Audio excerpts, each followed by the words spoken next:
বাংলাদেশী খেদাৰ নামত যি ধৰণে অসম আৰক্ষী আৰু অসম চৰকাৰে ভাৰতীয় নাগৰিকৰ ওপৰত অন্যায় আৰু অত্যাচাৰ কৰি আছে এইটো কোনো পধ্যে সহ্য কৰিব নোৱাৰি। আমি স্পষ্ট কৈছো প্ৰকৃত বাংলাদেশী যদি অসমত আছে তাক চালিজাৰি চাই বাংলাদেশৰ লগত চুক্তি প্ৰত্যাৱৰ্তন চুক্তি কৰি তেওঁলোকক বাংলাদেশ প্ৰেৰণ কৰক, তাত আমচুৰ সদায় সহযোগিতা থাকিব।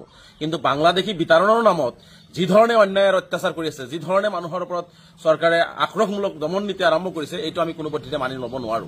কাৰণ আজি চাওক, বাংলাদেশী খেদাৰ নামত আজি এনআৰচিত নাম আছে, আজি তেওঁলোকৰ সকলো ধৰণৰ পুৰণা নথি পত্ৰ আছে, আধাৰ কাৰ্ড আছে, ভোটাৰ কাৰ্ড আছে, থকাৰ পিছতো তেওঁলোকক আজি শ মানুহক সন্দেহজনকভাৱে আজি বিভিন্ন থানাত আটক কৰি ৰাখিছে।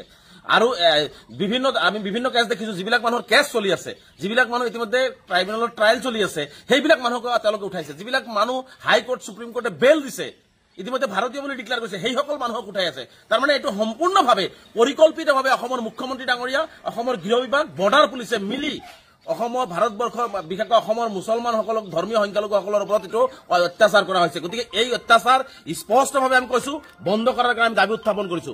বাংলাদেশী আছে, বাংলাদেশী চালিজাৰি চাই প্ৰত্যাৱৰ্তন কৰক, তাত কোনো আপত্তি নাই আমাৰ, তাত সহযোগিতা থাকিব।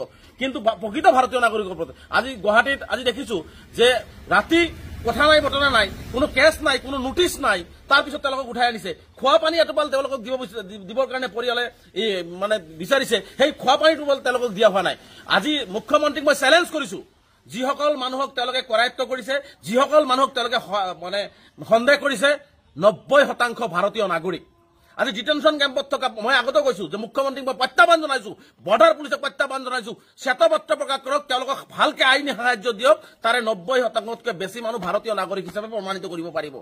আজি সেইকাৰণে আজি অসম চৰকাৰে কেৱল মাত্ৰ ধৰ্মীয় সংখ্যালঘু হোৱাৰ কাৰণে অসমত এটা অস্থিৰ পৰিৱেশ, এটা ভয়ংকৰ পৰিৱেশ সৃষ্টি কৰিবৰ কাৰণে, ভোট বেংকৰ ৰাজনীতি কৰিবৰ কাৰণে এনেকুৱা ধৰণে তেওঁলোকে মানে নিৰ্মমভাৱে সাধাৰণ জনতাক আক্ৰমণ কৰা আৰম্ভ, সাধাৰণ জনতাক বাংলাদেশীৰ নামত অপবাদ দিয়া আৰম্ভ কৰিছে। আজি বিভিন্ন কেছ চলি আছে, সেই কেছ চলা মানুহক তেওঁলোকে উঠাব নোৱাৰে। এনআৰচিত তেওঁলোকৰ নাম আহিছে, সেইবিলাক মানুহক তেওঁলোকে উঠাই আনিব নোৱাৰে। যিবিলাক মানুহ ইতিমধ্যে ফৰেনাৰ্ছৰ পৰা তেওঁলোকে বিদেশ স্বদেশী ডিক্লেয়াৰ হৈছে, কোৰ্টে ডিক্লেয়াৰ কৰিছে, তেওঁলোকক কোনো পদ্ধতিতে পুলিচে উঠাব নোৱাৰে। কিহৰ ভিত্তিত, কি তথ্যৰ ভিত্তিত অসম আৰক্ষীয়ে বৰ্ডাৰ পুলিচে উঠালে? আজি বহু মানুহক নোটিছ দিয়া হোৱা নাই, নোটিছ নিদিয়াকে তেওঁলোকক মানে ফৰেনাৰ ডিক্লেয়াৰ কৰি মানে তেওঁলোকক এপ্টিকটলৈ পঠাই দিয়া হৈছে। আজি 2013 চনত, 14 চনত, 15 চনত বহু মানুহ তেওঁলোকে ভাৰতীয় হিচাপে কোৰ্টে তেওঁলোকক স্বীকৃতি দিছে, তাৰপিছত আকৌ নতুনকে তেওঁলোকক নোটিছ নিদিয়াকে তেওঁলোকক ফৰেনাৰ বনাই দিয়া হৈছে।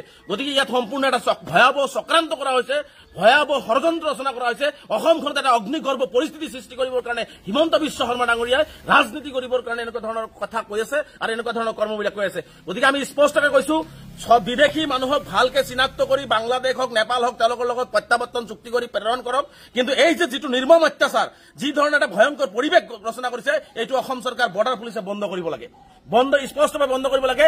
আজি ৰাতি 9 বজাত আমি কেন্দ্ৰীয় সমিতিয়ে জৰুৰীভাৱে এখন সভা আহ্বান কৰিছো। সভাৰ পিছত আমি পৰৱৰ্তী পদক্ষেপ গ্ৰহণ কৰিম। মুখ্যমন্ত্ৰীয়ে যদি প্ৰকৃত ভাৰতীয়সকলক বিদেশীৰ নামত যদি অত্যাচাৰ চলাই থাকে, তেনেহ'লে কিন্তু অসমত এটা ভয়াৱহ পৰিস্থিতি হ'ব। আমি স্পষ্টকৈ কৈছো, কোনো প্ৰকৃত ভাৰতীয় নাগৰিকক অন্যায় আৰু অত্যাচাৰ কৰিব নোৱাৰিব।